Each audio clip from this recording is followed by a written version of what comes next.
Hello, my name is Dan Humberg, and if you're watching this video, you're probably interested in one of the instructional videos regarding a fire stop kit from harvestfires.com. This particular video will help with the installation of the tin kit around the exhaust manifold, turbocharger, and exhaust system on a Case C84 combine. That it'll also serve on the C84 combine, and it might get you a long ways towards the 9240 or 9250 combine, although there's some differences between these two kits. Anyway, this is the instructional video on how to put the tin on the combine. You should have already watched, or if you're going to do this, you'll want to watch ahead of time the video on how to fold the tin and assemble the tin on the bench. You put all the pieces of tin together on the bench and run a screw through every hole that you're going to use when you put it on the combine here, so that all those screw holes are pre-threaded and they go together a lot easier that way. But this one has to do with how to install the tin on the combine. There's a few things we need to take care of before we begin actually putting tin on. The first is my cautionary statement, I guess. This kit is designed to prevent the chronic fires that occur in volatile crops like sunflowers. When you're harvesting a dry crop of sunflowers in the fall, most of those fires originate at the exhaust system, the exhaust manifold, the turbocharger, and the first piece of exhaust pipe after the turbo, where the temperatures are highest. And the dust that's coming through the radiator and blowing over the engine can actually ignite at those components. At least that's what the research we did at SDSU suggested. And by isolating that area with clean filtered air, we can prevent the dust from ever getting to those hot components and prevent the actual ignition of the dust, and then you don't have the chronic smolders. However, I have to caution you that this kit will not necessarily prevent ignition from every source on the combine. It treats the exhaust system components, the ones that are enclosed. It will not prevent a fire from a hot bearing. It will not prevent a fire from an electrical short. It won't prevent a fire if your alternator is failing and starts to throw sparks. There are a number of possible sources of ignition on a combine, and so you still need to be vigilant, and you could still have a smolder at some point on the combine, even with this kit in place. However, it does stop that once a day, twice a day, 3 times a day fires that you have in sunflowers if you don't run a system like this on the combine. Okay, so that's the caveat or the warning ahead of time. Now let's look at some things here before we begin with the tin. Behind me, I don't know if you can see this behind me, but I've got a piece of red sheet metal here that's loose. There actually are 2 pieces in the 8240 and 8250 combine. They attach, I'm going to move you around here a little bit. They attach here on the bonnet. I'm sitting in the hole between the engine and the grain tank. The exhaust system is right in front of me here. The exhaust manifold, the turbocharger, the exhaust pipe coming all the way up to over here. We have the diesel oxidation catalyst. That's the first component that we will not try to enclose with this system. We're going to try and enclose right up to it here, but we'll leave the DOC exposed. I don't believe that runs hot enough to ignite the dust, but it does get hot. It just doesn't get as hot as the rest of this, I don't believe. So looking at the system here, I've got these two pieces of sheet metal, and they are actually designed to direct air at the exhaust manifold and the turbocharger, I think with the idea of flushing that area free of dust. Unfortunately, with sunflowers, that actual dust that's in the air coming through here will actually ignite when it hits these hot components. And so we need to cover those components or enclose them. So that system is here. They put those 2 pieces of shielding up here. I've taken those 2 off. One of them, I'm going to hold the camera up so you can see it. That component that I took out up there is the last one here, and it's actually the one that's closest to the turbocharger. That component will never go back in on a machine that's going to do sunflowers or have this system on it. Now, I'm on a dealer lot here. They're letting me use this machine to do this test fit and installation video. So I'll put that piece back on when I'm done, but you would not, because it probably would interfere with the tin kit that we're putting on here.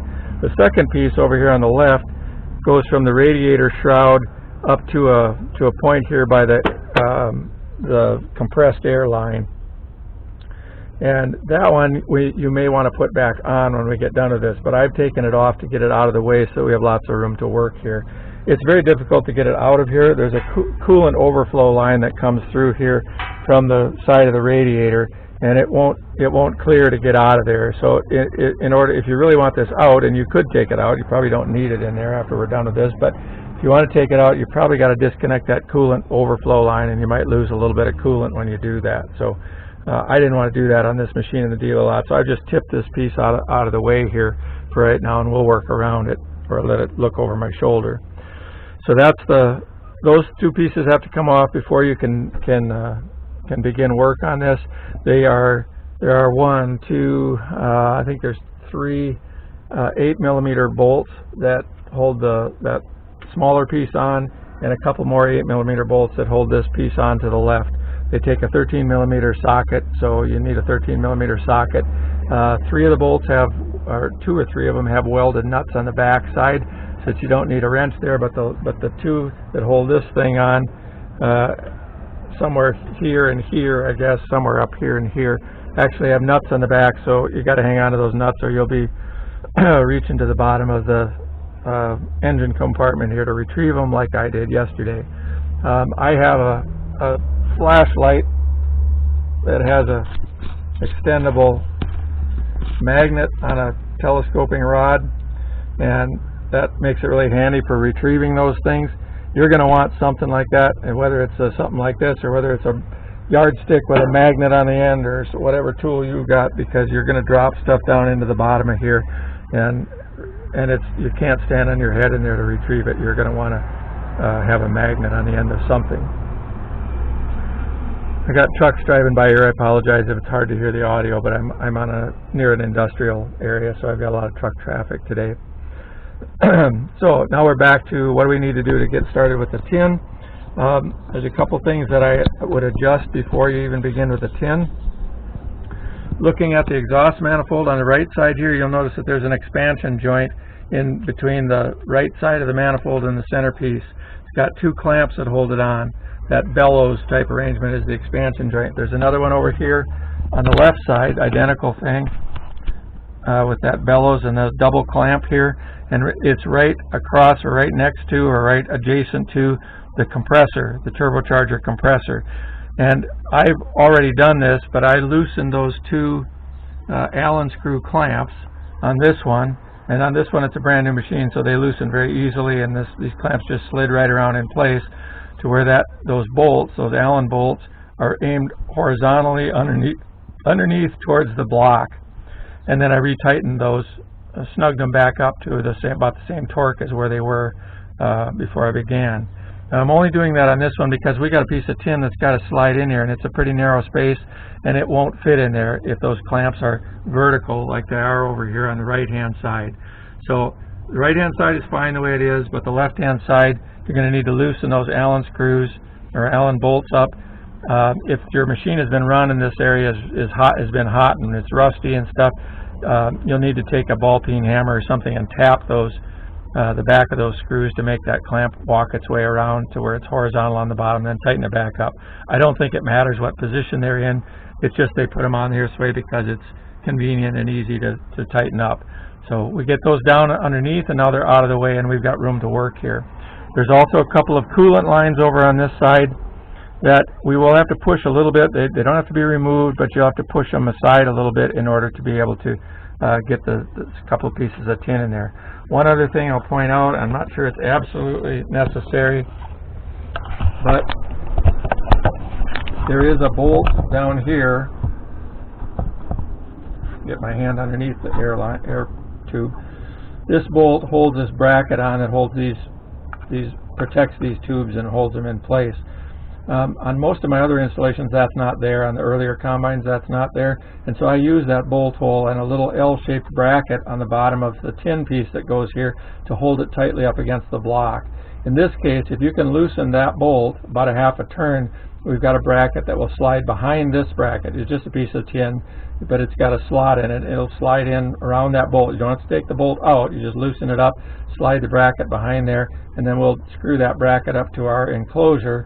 And then once it's screwed up there, you can snug that bolt back up, and it'll hold this really tight. Now, I don't find that it's necessary. If you can't make that fit, can't get it in there, the kit isn't going to come off of here. It fits tight enough around everything that it just can't move much. But I like to have that extra clamping on there to hold the bottom of that on firmly in place. So if you can put it on there, go ahead and put it on there. Yesterday I was here, I couldn't get this bolt loose with my short 3/8 inch ratchet. I would need a breaker bar to bust this one loose right now. They put it on, I think they used a Gorilla or an air wrench or something to put it on. And so I'd need to snap that loose with a bigger wrench, and then I would demonstrate that, but I can't do that. But it's not hard to do. The hardest part is probably finding the screw holes, because you can't really get under and see them. You'll have to do it by feel, and I've got a little short stubby driver that would do that for you. Okay. One other thing that I changed before I would begin, I'm going to come over here to the exhaust pipe that comes from leaves the turbo and goes through this control. It's kind of a choke arrangement that has to do with the soot coming out of this thing, and makes the system run hot so that it doesn't produce black smoke, and they don't need a diesel particulate filter. What it does do is guarantees that our exhaust system is going to be really hot. It has to be in order for this system to work correctly. And so this whole area is going to be very hot all the way up to the DOC here, the bottom of this big muffler-like can. And so we're going to enclose all that. But in order to do that, I also moved this clamp. It's the same kind of clamp as we got on the exhaust manifold, just bigger, stainless steel. And this clamp in the back, this big Allen bolt in the back, was around here in the front. It was around here in the... Sorry, I got a guy with a diesel pickup that's really proud of his truck leaving here. Okay, he's out of range, I think. So this clamp was around here, and I loosened that same clamp up. I had to loosen it quite a bit to get this to come loose, and then I just tapped on it with a rubber mallet and knocked it around to the back side here and retightened that clamp.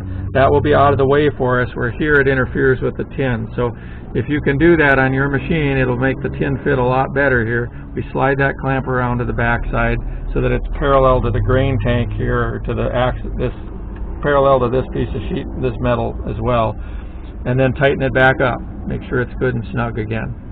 So those are the things we need to do before we start putting tin on. So now we can actually begin putting some tin in place.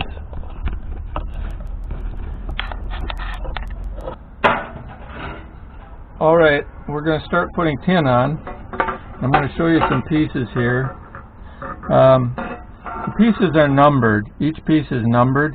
If you're getting a kit that I've cut recently, it should have an actual number on one of the flanges. In this case it would be right here, but there's an underscore that should go underneath it. The underscore is cut, but the guy had numbers and letters turned off on his software for his laser when he did this set, so they're absent.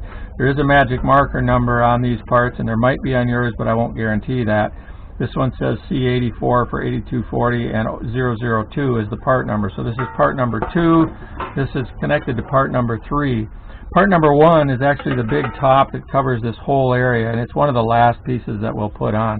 We're going to start on the left end of the exhaust manifold over here, and I discovered that you can actually put these two parts together before you install it, before you put it on there, and you can still snake it into place. This is the bottom piece underneath the exhaust manifold, and it's got 3 holes. Those are for that bracket that I talked about. I'm going to see if I can find that so I can show it to you. Oh, nuts. I can't find that piece right now. But it's a little L-shaped piece. It'll come down here and then stick out. And the part that sticks out down here has a slot in it to fit around underneath that bolt head, or underneath the bracket that bolt head holds on. And then there are 3 screw holes that you'd have to try to fit screws up into. Now I've tapped 2 of these 3 when I assembled this on the bench, but you should run a screw through every one of these holes and assemble the tin on the bench, partly because it helps you understand how the tin goes together, and partly because it pre-taps those smaller screw holes so that the screws go in easily when you assemble it.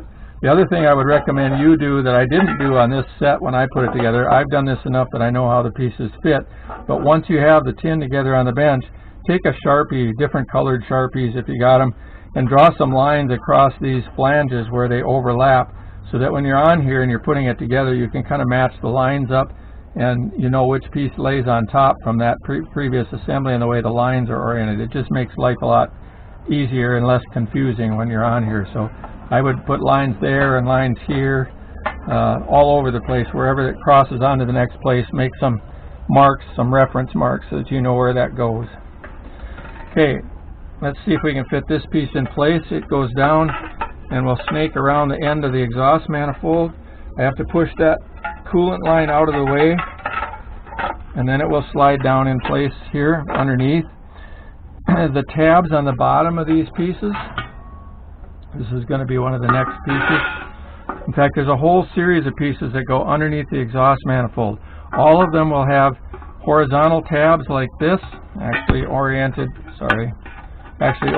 like this, so that they extend in underneath the head. There's a little slot between the head and the block, and then there's a raised cast boss, or like a bar cast into the block all the way along here underneath that slot. And so these bent down tabs will bump into that bar and keep it from going in too far, and this tab will go in that slot and locate it so it can't go up or down. So all of these pieces underneath the manifold will have that same characteristic.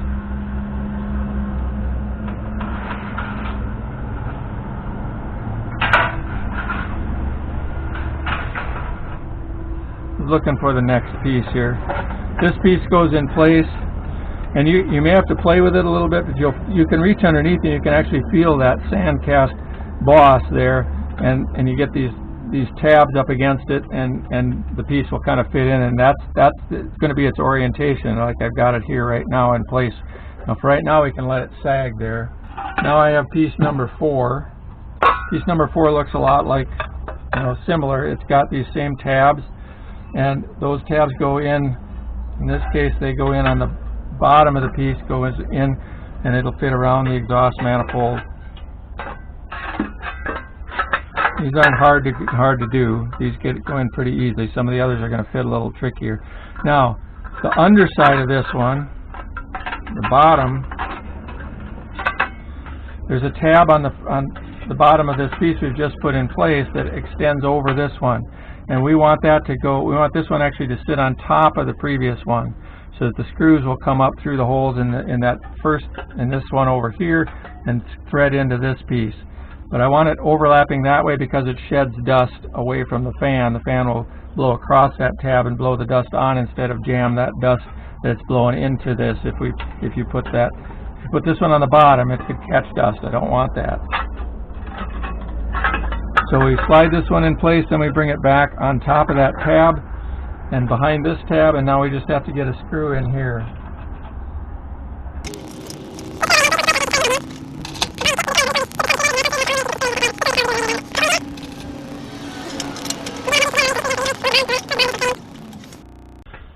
Now there are also 2 screws underneath this, and I'm not going to take your time up while I reach under and do that, but I will tell you that to do that, to get to those, you have to reach under the right-hand side and reach behind the turbocharger and under the manifold, so that it takes most of your arm here, and you reach under here and you can feel the screw holes and start those screws up with this stubby screwdriver. And that's probably the only way you're going to get those together.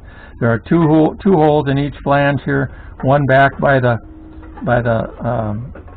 block and one forward here. In fact, this one, you can look down in there, you can see the hole. You might even be able to start that screw up through that hole and do that with this away from here so that you can see what you're doing. But the back one's close enough to the block, you'll just have to feel for that one.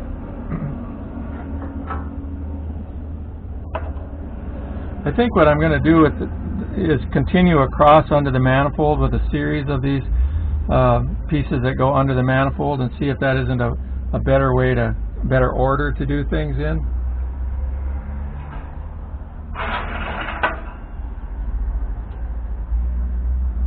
So the next piece is this one. It's numbered This one's actually numbered 8, so we're skipping a couple. We're actually skipping the ones that fit up against the turbocharger compressor here, kind of a wall to separate the compressor and the exhaust turbine. We'll put that in place in a little while. These two, this one I'm going to try and slip in place and get back and connect to the bottom of this one. Now this is a little bit different. This one isn't coming up. This one's connecting on to the previous one, and it's going to go down, and then has this angled piece that's going to begin to extend under the turbocharger, and then we'll have another piece that comes farther on there. There, you're looking right down on top of the turbocharger now, and this piece will go right behind the turbocharger. And as I recall, the easiest way to get this one in there, and it's a puzzle, is to go up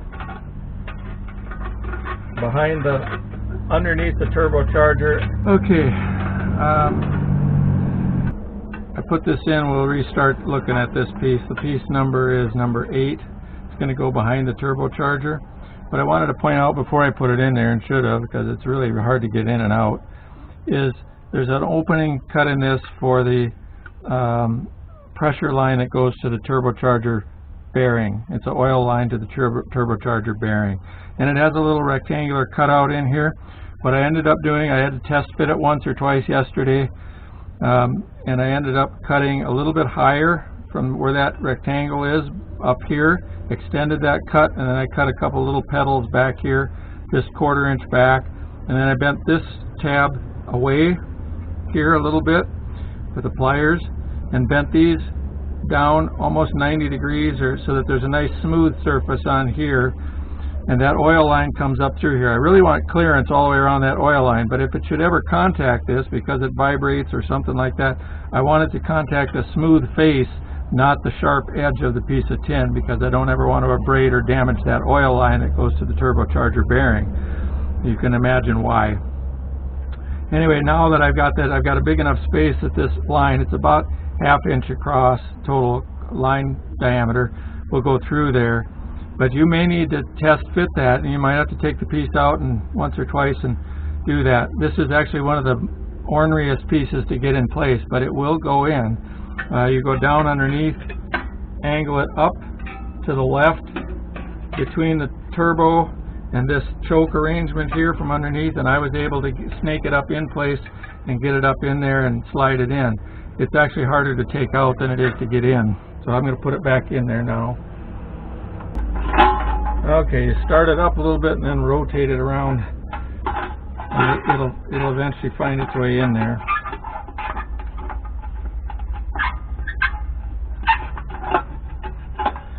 When you get it up in place, it will slide over the top of the flange that extends from the previous piece. And this one will stick out a little farther forward than the previous one did. And then we have to reach underneath with our stubby screwdriver,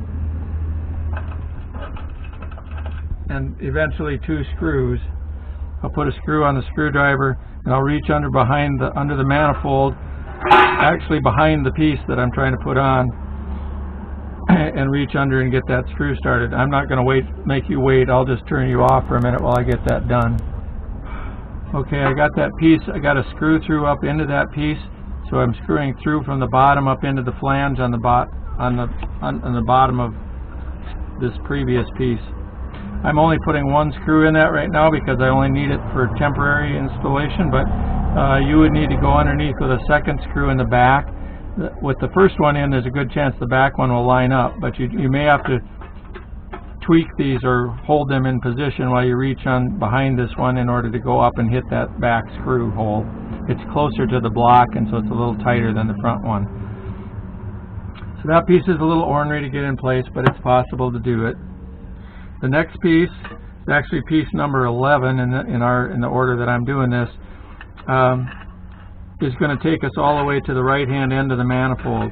And it's a pretty much flat piece, but again, it has a couple of those tabs bent down to bump up against that casting boss, and then a flange in the front that's bent down.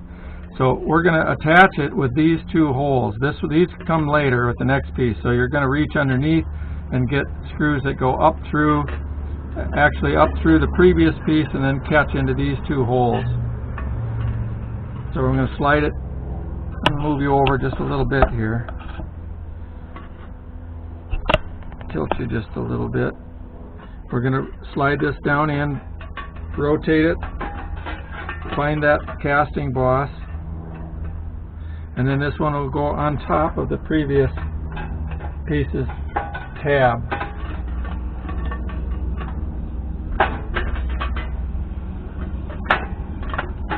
There, it's in place. Now I just have to get a screw or two in there.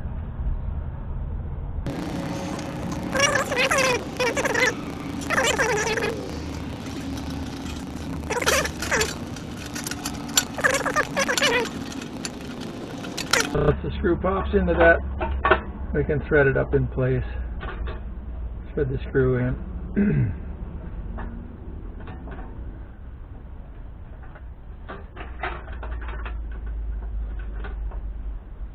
Okay, I'm trying to tighten that one screw up. I got it snugged up there, and now I can look and see that this thing is sitting on the casting boss all the way along the edge here, and it's lined up, and I will put that second screw in there, but I'm not going to make you wait for that. We'll go on to the next piece after I get that done. Okay, the next two pieces we're going to do are going to separate the compressor turbine from the exhaust turbine. And they're going to go together from the top and the bottom.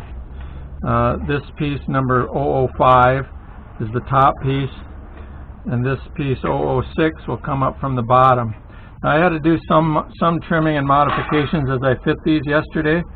There's a flange that bends around like this that will slide up and in place, but the oil, the hard line for the oil going to the compressor or the turbocharger bearing, again comes up through this area where this one mates with that piece that we talked about before, where that oil line comes up. I trimmed this flange back a little bit because I have to kind of straighten that flange out, slide it, jam it up behind that oil line, and once it's in place I can bend the flange back around to 90 degrees. It's opened up a little bit now, but we'll open it up some more to get it in place. So I trimmed this hole for that compressor or that oil line to come up. It was a smaller notch here, and I opened it up a little bit to give us a little bit more space around there.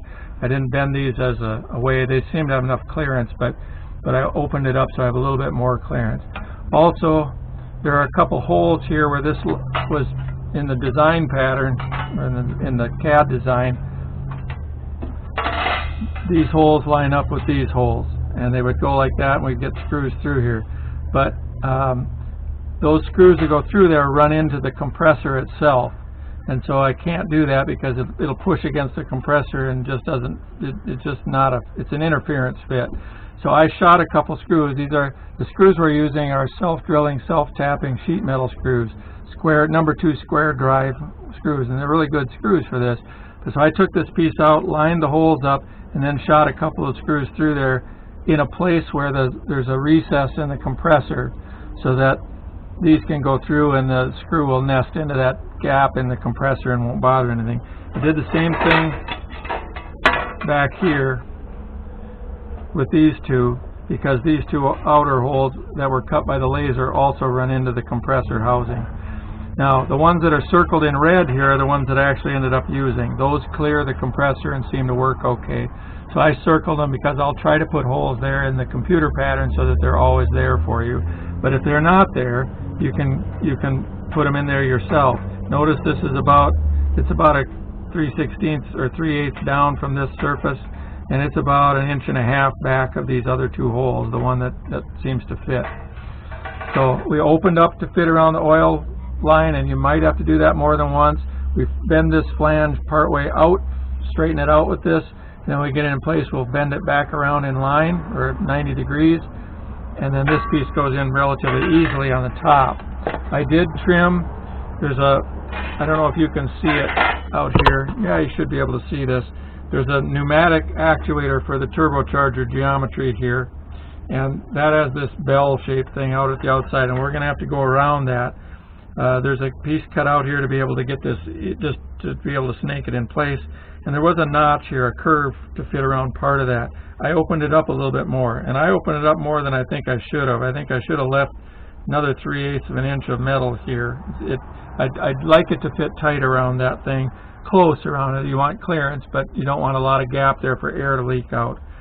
So I wish I'd have left a little more metal here. I can fill that in with the aluminum tape when we get to the tail end of this process. But I'm going to try this piece first.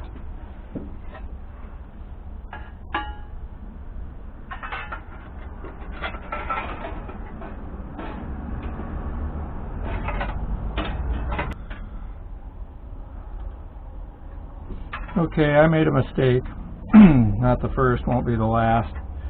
I thought we could shoot all those pieces underneath the manifold and just keep going that way and then put these in later. Turns out that this piece has to sit on top of the piece that goes behind the turbocharger, and you can't fit it in there if you put that piece in first. So I've taken the two pieces off, the one from behind the turbo. It's still sitting in there, but I've taken it off, so we're back to, let me get you to looking where I'm looking. We're back to this point where we don't have anything connected there. Now I'm going to take this piece number 6, that's the bottom, goes under the turbo and has this cutout for the oil line. I'm going to slide it in place. I'm going to reach behind. I have to force that flange out a ways to be able to clear the oil line, and then it'll slide up in place. Once it's up in place, I can bend that tab that I just forced out. I can bend it back to a 90 so that it'll line up with the piece that we got to hook it onto. Now that piece, once it's in there, probably won't be able to come out easily, so you can let go of it.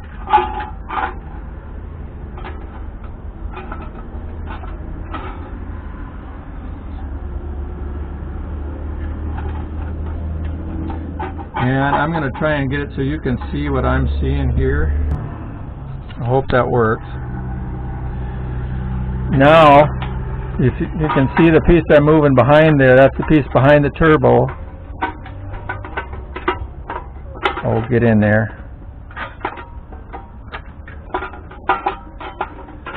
That will slide in like that onto this piece back here, and we'll hook that up in a minute. And then this piece, the piece under the turbo bearing, will actually line up with that face, and there's screws there that we can put through to hold it together. But I'm going to reach underneath with my stubby screwdriver and get this piece behind the turbo put back into place, or screwed together first, and then we'll screw this piece on below. I'm going to turn you off while I do that because it'll take me a little while.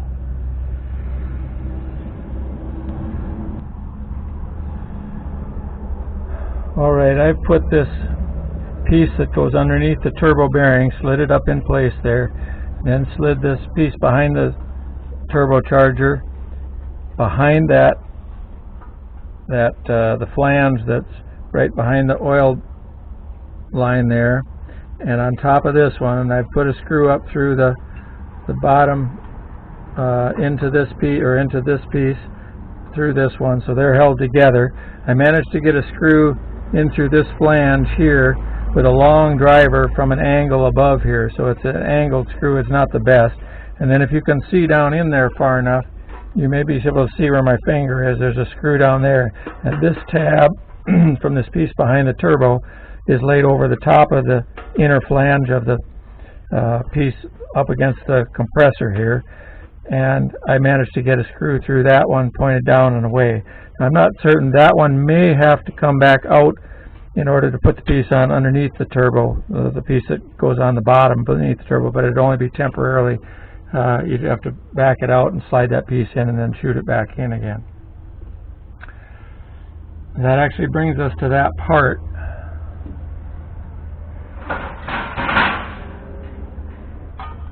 And that part looks like this. I'm going to get you up a little higher here. That part looks like this. It's labeled number 9, it goes in place like this underneath there. There's a hole, there's a cutout here for the return line, the oil line, the return line from the turbo bearing, that low pressure line. It's a drain line from that bearing. And I put it in place and marked it where I had contact, and then I cut some fingers back about 1/4 of an inch, or back far enough so that I knew it would clear that line. And then I bent those fingers down with a smooth jawed pliers so that I've got surface area here that is parallel to that line. So if I ever get any contact with that oil line, it's the face of this that's contacting it and not a sharp edge. The line is back in here far enough, I'm not worried about it here.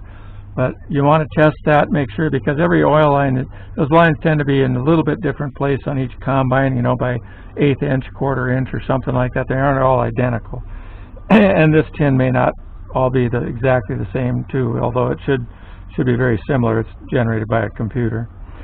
So after I fit that, I can now slide this piece in underneath there, and this is the screw that I think I put in, and I'll probably back out, slide this in place, and then run that screw back in again. And then I can put these screws, all go up from the bottom, and we can probably shoot screws through up underneath and catch the flange here and put this piece on tightly. I'm going to move you over. Well, let's see. I'll put you on here again.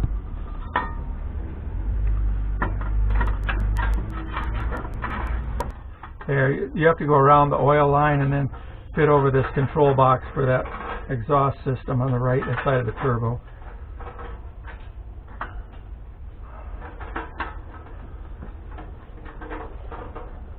And then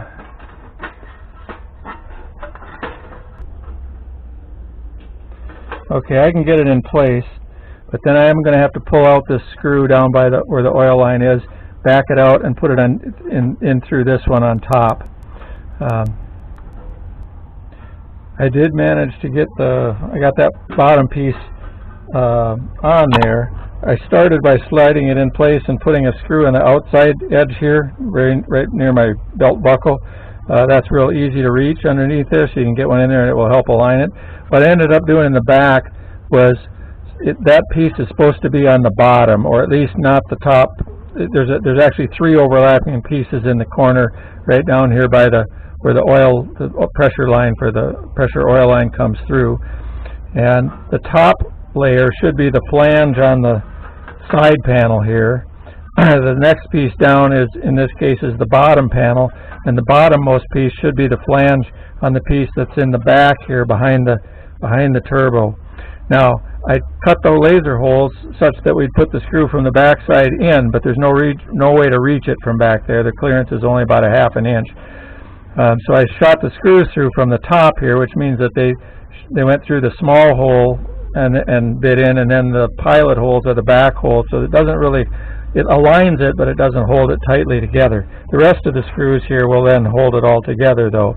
If I can change the computer model, since we can reach these screws from above, I'll change the computer model so that the pilot holes are correct to put it together in this way, with the flange from the side piece on top, then the bottom piece underneath the turbo, and then the piece behind the turbo with its flange wrapping underneath, and so that we could put screws through from the top and get it all pulled tightly together.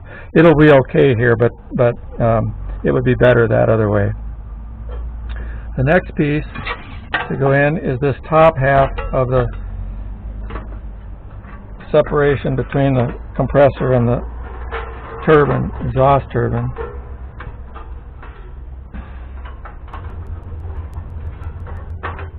I take that back, it goes outside, it goes closer to the compressor than the bottom piece.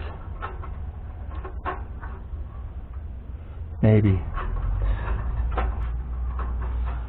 Okay, I have it actually on the inside in the front up here, and it's on the outside back here. I'm not sure if it matters. Wherever you can make it reach. The first screw I'm going to put in is going to be the one right at the top here that ties this side flange together with this piece, and that'll lock that in where we want it, where we can't go anywhere.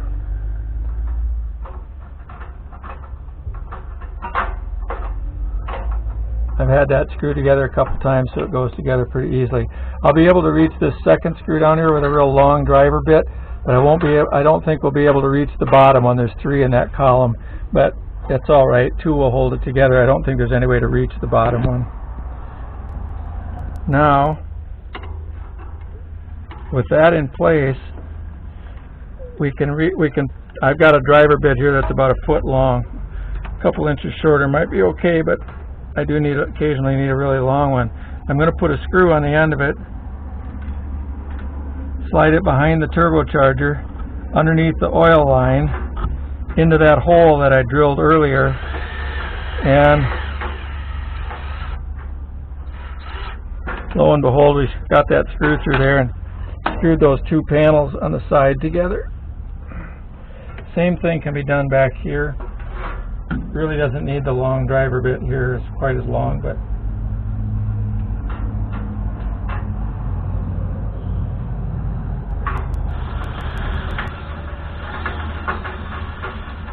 there, I got it started. Let's see whether the stubby screwdriver can reach it there. Maybe, maybe not.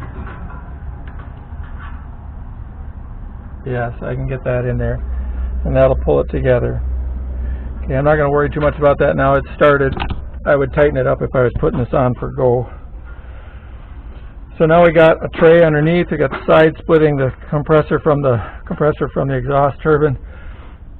Now we're going to go back to where we were before. We've already put this piece on once. We'll do it again. This long piece can go back in place here on top of here.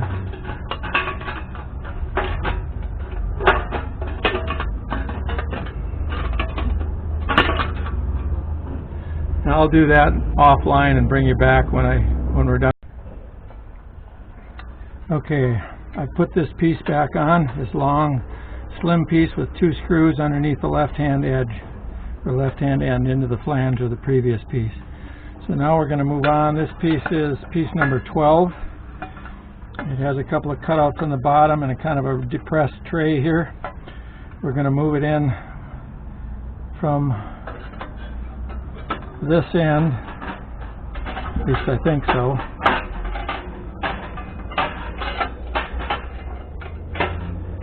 And the biggest cutout in there is going to fit around the actuator arm on that exhaust choke control. I'm going to sit down as low in here as I can get the spot, and then this will tuck back in here underneath that top piece, and you can access 1, 2, 3, 4 screws. Well, maybe 3 of the 4. That one's going to be really hard to get to. But 3 screws there that we can get through from the top down that are pretty easy.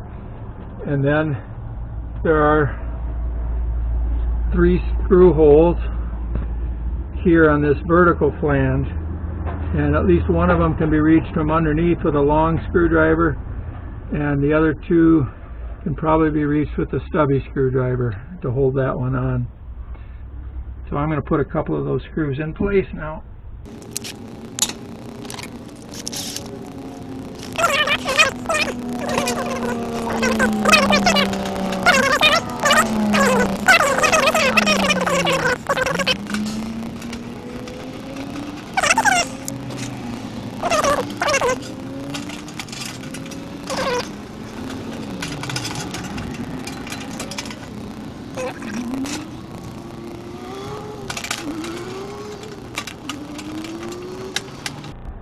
There, I got one in on that side. Once you get one of them in, the others should line up.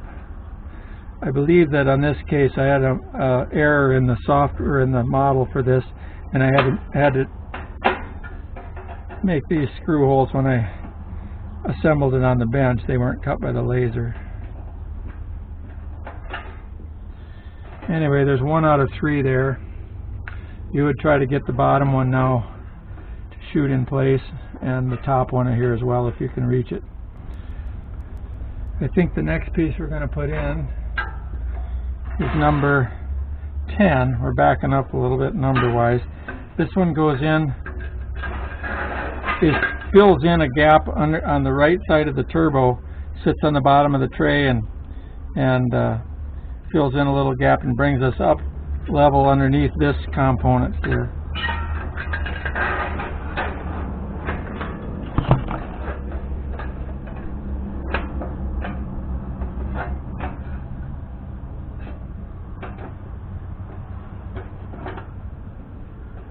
And it's not too bad to get in there.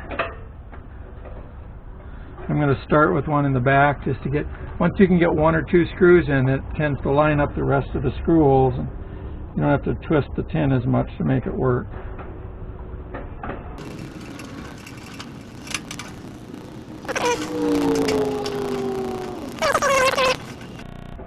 So now I can see a screw hole down here in the back, and that one I can actually reach from the top here. It's designed to have the screw put in, I believe, from the top or from the above here.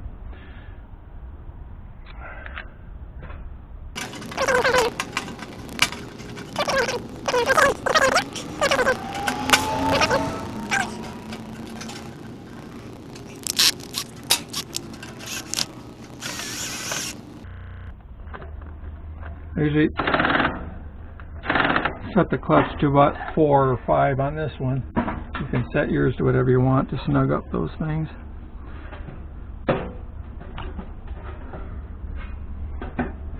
Okay, there are also screw holes in the back here, but we're going to wait until we put the next piece in, because that we go through the top and hold that piece in place with that. I'm going to go on to the right, and there's a little L-shaped or zigzag piece here that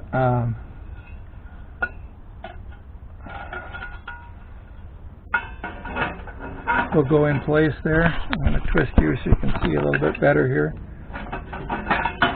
I'll slide that one in. I'm going to reach underneath and grab it. I want it to go underneath this flange, and it goes over the top of the upper piece, so like that, and it should kind of butt up against down here and parallel that one. Now we've got plenty of screw holes to work with.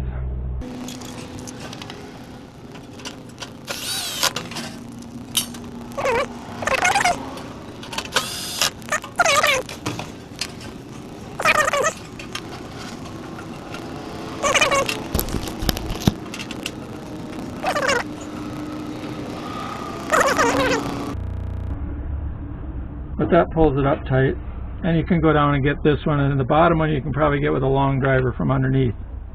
Then the next piece to go in is number 14. It's a large flat pan with some slits cut in it. This should slide in underneath the exhaust pipe to a point where the screw holes line up back here.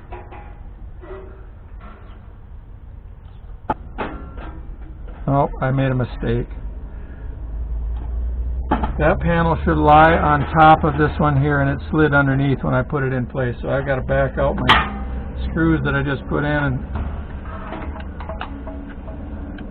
slide it back out and put it in again.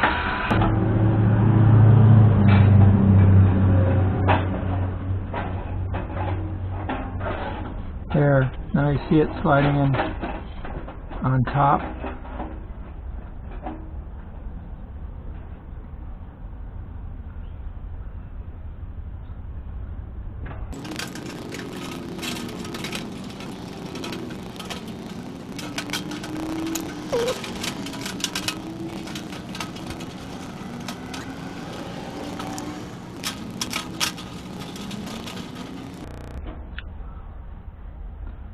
Okay, I will put one screw in over on the right side as well.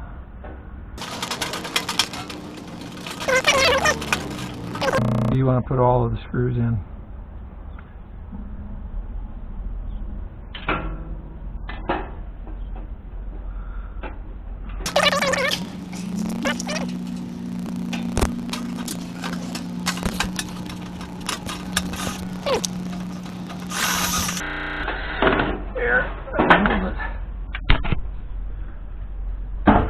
This piece, number 15, it's kind of tough to reach. I'm reaching around behind the exhaust pipe here. This piece will slide in this flange that's bent here 90 degrees, will slide in behind this panel. Sorry, I bet you can't see that.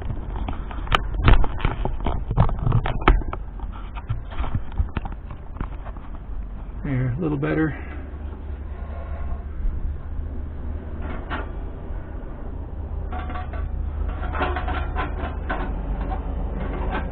It's got to go inside this oil line here, and that these two slits will be where that oil line is, and so that can be some give in that piece there when it needs to. But that flange should go behind.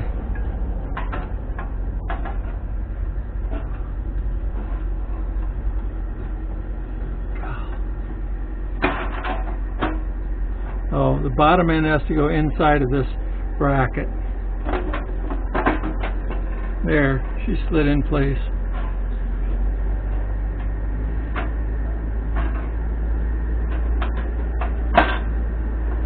And if you get it in there and then lift it up tight against the top, when it's up against the top, then the screw holes should line up.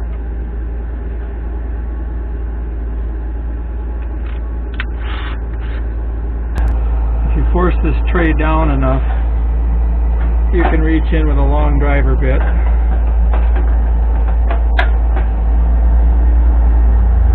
And get a screw started in there. There we go. The top one here you can probably only reach with the stubby driver.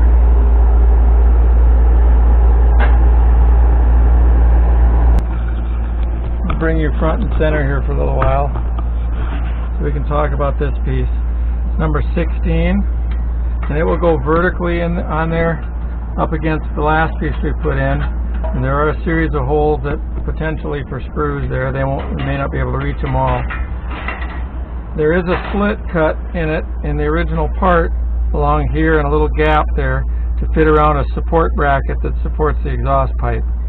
Now I had to move that back a little bit, and the idea is that you've got flanges here that you can bend to tighten up against that support bracket so that we don't have any more leak here, any bigger leak than what we need to make it work.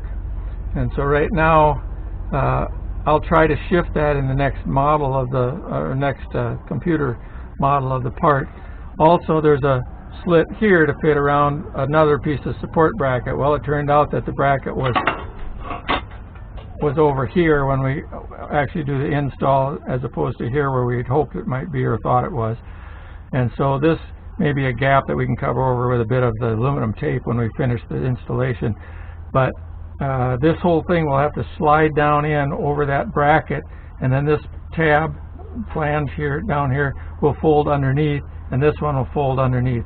Like these two screw holes will match up to the bottom of the tray. I'm not sure this one will match, but that's all right. So we're going to go and try and slide this in place.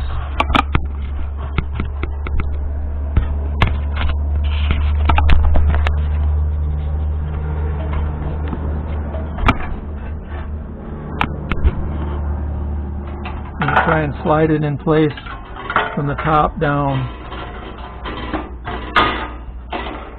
It's hard for you to see that, I know, but it has to go down like pretty much like that. But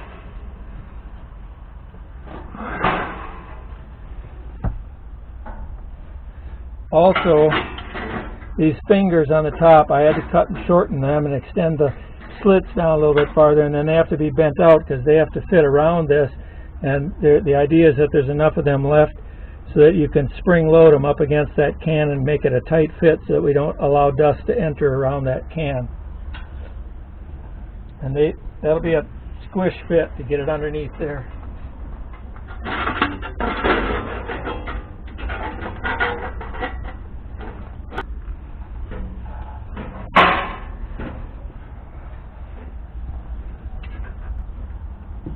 I have to squat down all the way to the bottom and go around under here to try and pull that in place. If I can get it in place, I'll try and bring the camera around here to show it to you.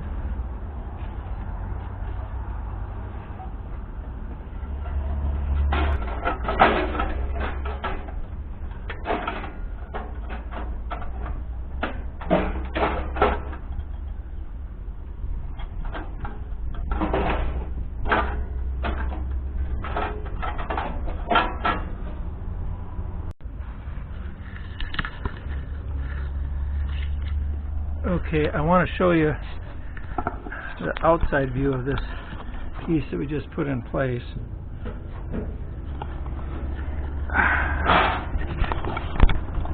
It's this vertical piece that runs down here, straddles that bracket down at the bottom, and I've got 2 screws in here. There are several other screw holes.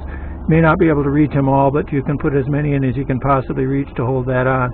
And then if you look underneath here, you can see that we've got these fingers.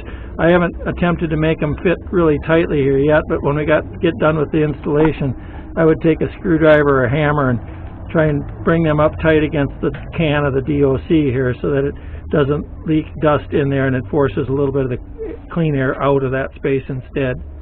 So that's where we're at with that one. I'll put a couple screws in the bottom. That's fairly self-explanatory when you see it.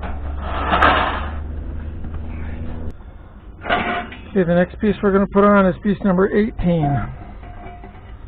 It fits on the back side of the riser, exhaust riser to the diesel exhaust catalyst can. Before I do that, I'm going to try and bend these fingers up against the DOC can in the back here. There we go. Now this piece has a long flange on the outside and it has this little angled flange on the near side. It slides up in here. That flange goes inside the outer end. This one fits really tight here because it's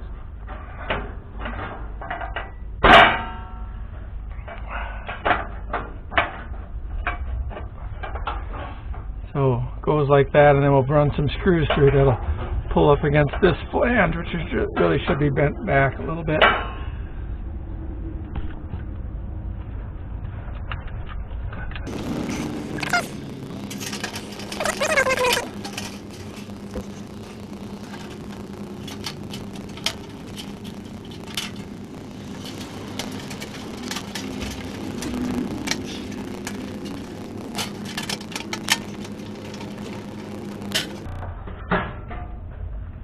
Okay, I've got 3 screws in.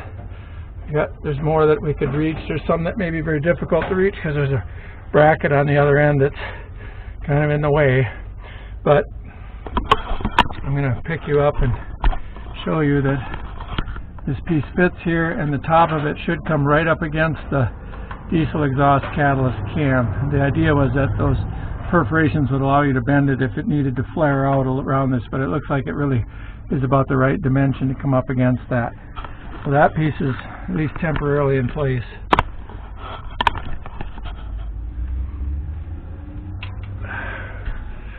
Ouch. I'm wearing a hat, not so much because it's stylish, but it's kind of an early warning indicator that you're going to hit your head on something really hard. It's got this big tank. I think it's labeled piece number 19.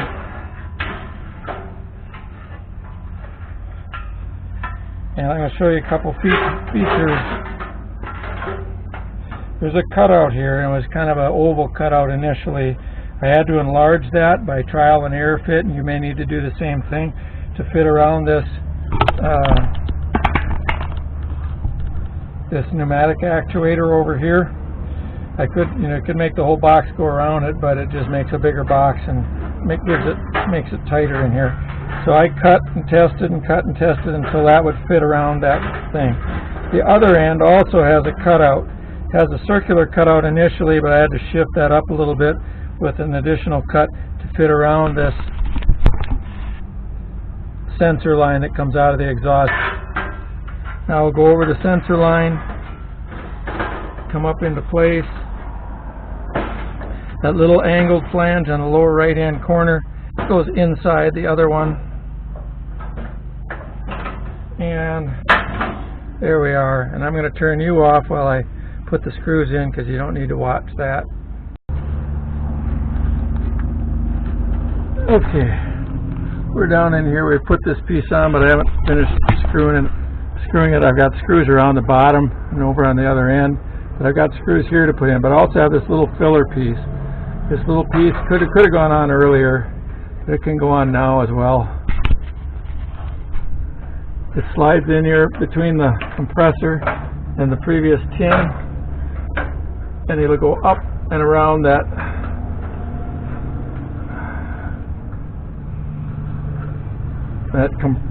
pneumatic actuator.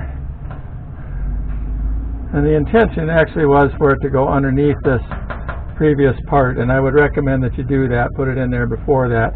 Actually, I could shoot screws through it now and it wouldn't matter a lot. But there's two screws up here, screw holes up there. You can hit one or both of those if you want, if you're able to. But then there's screw holes here, and this piece could either be underneath this tin or we can shoot it through from on top and it'll work as well. Okay, so it's just a filler piece to put in there to tighten this up. Otherwise it's really, really difficult to get that piece in place around this without that bigger hole. And the next piece to go on is the big one. It's number 1, and it's the actual top for the whole enclosure. I've got it end for end here.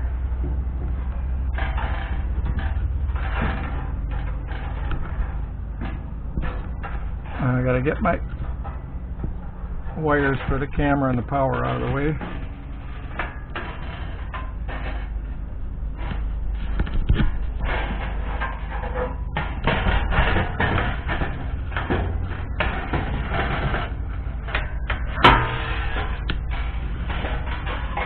Slide it back up that direction and down here, and it'll fit down there. And one thing we're going to have to do is bend this sensor line in just enough to fit it underneath there, just temporarily.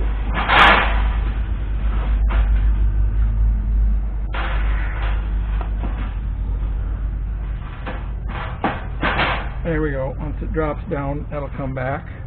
Now I can slide it back. It will generally fit on top of everything else. And once we have that in place here, I'm going to again turn you offline for a minute, but then I'll go around and shoot a few screws in here, and it will kind of pull everything into line as we do that. A few over, a couple over on this end, a couple around here, a couple around here, and on this end. In your case, you may want to just put them all in. Or you may want to put a few in and get the last pieces and then go around and fill in all the screws. Here we got about, well, a handful of small pieces left. This one is 17, and I have screwed it up to number 20 ahead of time because it can go in place as a set. There's a flange here that's bent to match that bend on the top of number 1. And these fingers are intended to fit up against the diesel oxidation catalyst can here. And I did have to make some adjustments on it. I did have to cut this slit down just a little bit more and bend this tab away to clear that, and then we'll try and bring it up tight against this again. I also cut here so that I could bend this flange away just a little bit more. And then we can, if we need to, we can tuck it up against the diesel exhaust catalyst can later on. That piece will sit on the surface and slide in place here. I'm going to climb up top side to push it in place.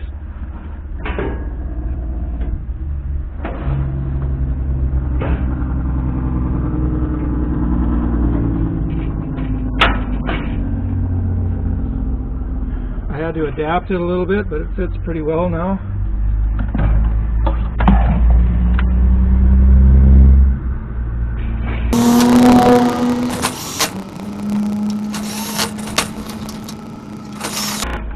There's some more holes to fill in, but that holds it in place right now, and you'll see that these fingers are pretty close around that. That's a pretty good fit there.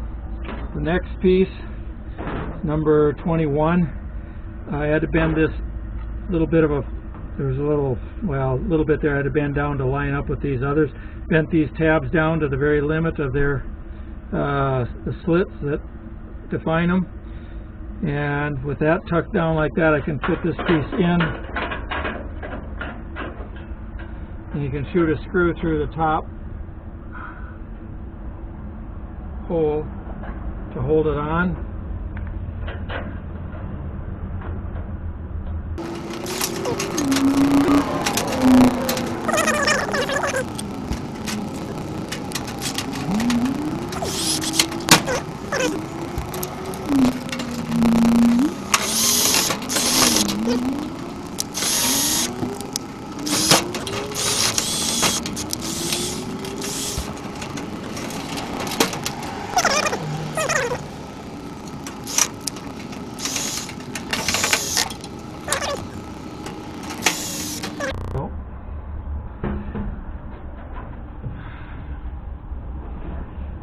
Okay, while we're on that part,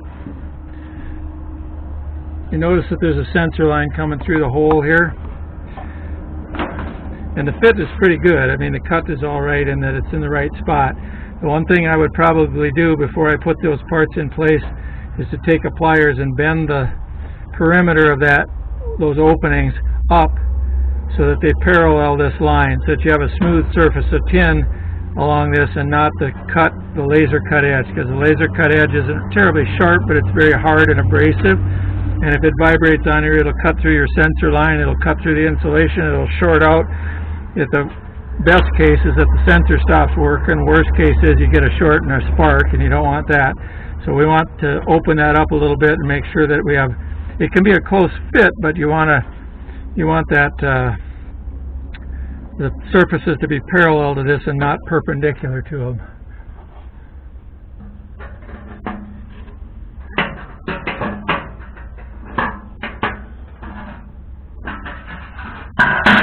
Along the same lines, there's a sensor that comes through the back panel here.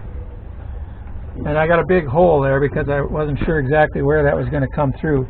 We added on this piece, so it's a general, just a filler piece, but it's got a little daisy or a little crisscross circle cut here, and you can bend those tabs open outward, again with a smooth jawed pliers or something, so that you have a smooth surface that's parallel, and then you can just open this up, slip it around the sensor, and then rotate it in place here so that it's around that, wherever you need to put it, so that it's around that sensor line, and it covers up most of the rest of this opening.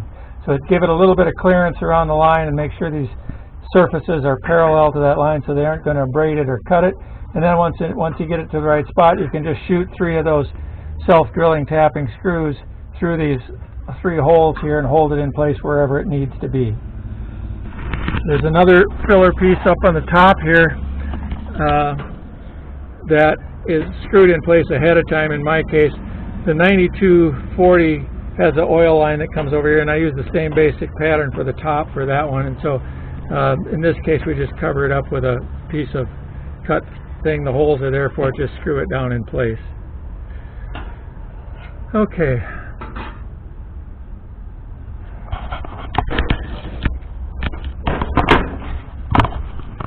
I think that's all of the tin parts that we have to worry about for the installation. Now at this point you'd need to go around and check and put in all of the screws that I've left out and snug them up, make sure they're tight. You can strip them if you're trying to make them too tight, but you can snug them up. And then I usually go over most of the screws, or many of them anyway, with a strip of that aluminum foil duct tape, and I'll include a roll of that in your kit. The tape isn't so much that it seals things up. It can, in some places where we've got gaps, I will use that to try to fill in the gap a little bit and reduce the amount of air that's lost in a particular place. You can do that, but really what I do is run it over the screw heads, and so that if the screws try to rattle loose, that tape over the surface keeps them from rattling out. Kind of like a poor man's Loctite on all these screws. It may make it more difficult if you need to service this sometime, because you're going to have to take that tape off before you can pull the screws out. But for my money, it's better to have it locked together so that I know it's not coming apart in use. You can also use it, like I said, to fill in some little gaps here and there and tighten things up just a little bit. I'm going to turn you around and look at the opening here for air coming in.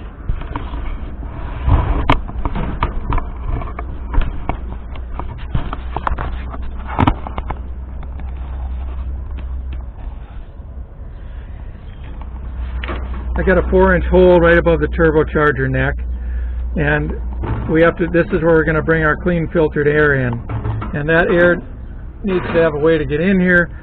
I usually start this with a stub entry collar from like the HVAC part of Menards. You can pick. I'll include one in the kit, but that has a series of fingers and a little collar, and I bend like 4 of the fingers out 90 degrees. The rest of them are pointed along the axis of the thing. They'll slip inside, and then the collar will kind of bump up against this ring, and then you can reach inside that and force those fingers to bend out around the inside. And then I shoot screws through the 4 tabs that I didn't I bent out to hold it down, and then I use some of that aluminum duct tape to seal it tight to this, because I don't want to lose air there. It hasn't done us any good yet. So we'd have a stub collar sticking up about 2 inches, and then on top of that goes a galvanized Flex 90 HVAC fitting, and you can slip that on top of the other one and shoot a couple screws through to lock it together with the stub collar, and then you can rotate the sections of that 90 to get the amount of height and bend you need. In our case, we're going to need to get to back away far enough to get around this oil fill cap so you can put oil in the engine. I would probably go around this side if I could, but you can go around either side, whatever works best for you. You might end up going up high enough and going over the top of this line to shoot out there and going around this side of the cap. But you can rotate that fitting to decide what you want to do. And from that fitting, we go to a rubber elbow. We may use a rubber elbow to get from that over the top of this, and the rubber elbow then will connect onto the aluminum pipe that goes all the way back to our fan. Now, once I have that fitting twisted the way I want it and put the rubber elbow on it, and I'll seal those joints up, those rotating joints on that up with that aluminum tape, and lock that whole thing in position. Then I'll shoot a couple screws through the rubber elbow to lock it to the aluminum or to the galvanized fitting, and I'll put tape around that joint as well. And then from that point on, we have a rubber to aluminum tube seal all the way out to our fan and blower. So that's how we get the air out of here or get it into here from the fan and the blower. I'll show you how to mount the fan and filter later on, but this is the tin part. Oh, one other thing is there are a series of holes along the top of this piece here. They should each line up with a hole in the block that's tapped. They take a number 8mm bolt, again 13mm socket, 8mm bolt. I'll include some of those in the kit. This is what they look like. And I use a 1/4-inch washer underneath it. It fits it pretty close, and you can run these in to hold this whole top assembly tightly to the block, and that will lock this thing pretty much on there solidly. It actually, even without that right now, I can't really wiggle it, but that will definitely lock it to the block all the way along there. You don't really need 6 bolts, but you can use 6 if you want, or you can skip a couple of them and do the outer 2 and the outer 2 on the other end. It'll hold on.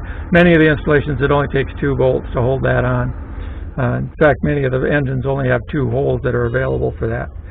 So 8mm bolts to hold that on. Snug those up.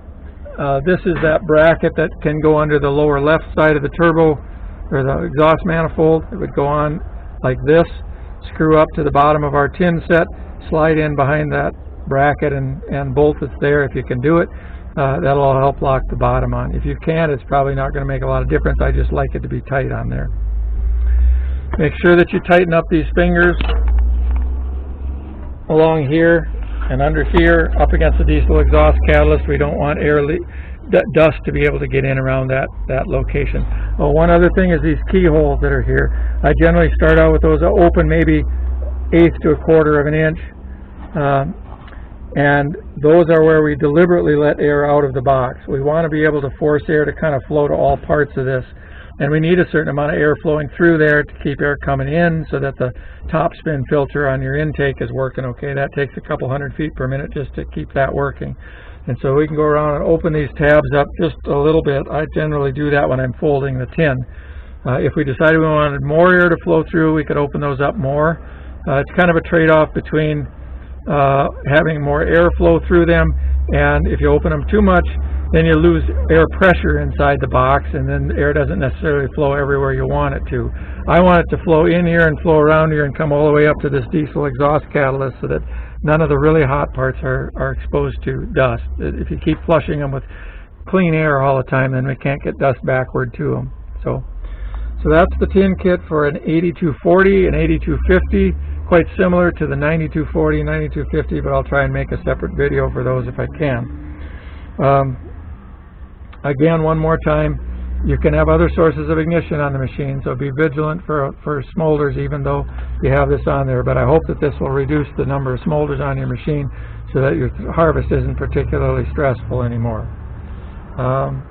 Dan Humberg, HarvestFires.com. This is a fire stop kit. If you use one and it works, you might tell your neighbor that he can sleep easier when he's harvesting sunflowers. Hope you have a safe harvest. Good luck.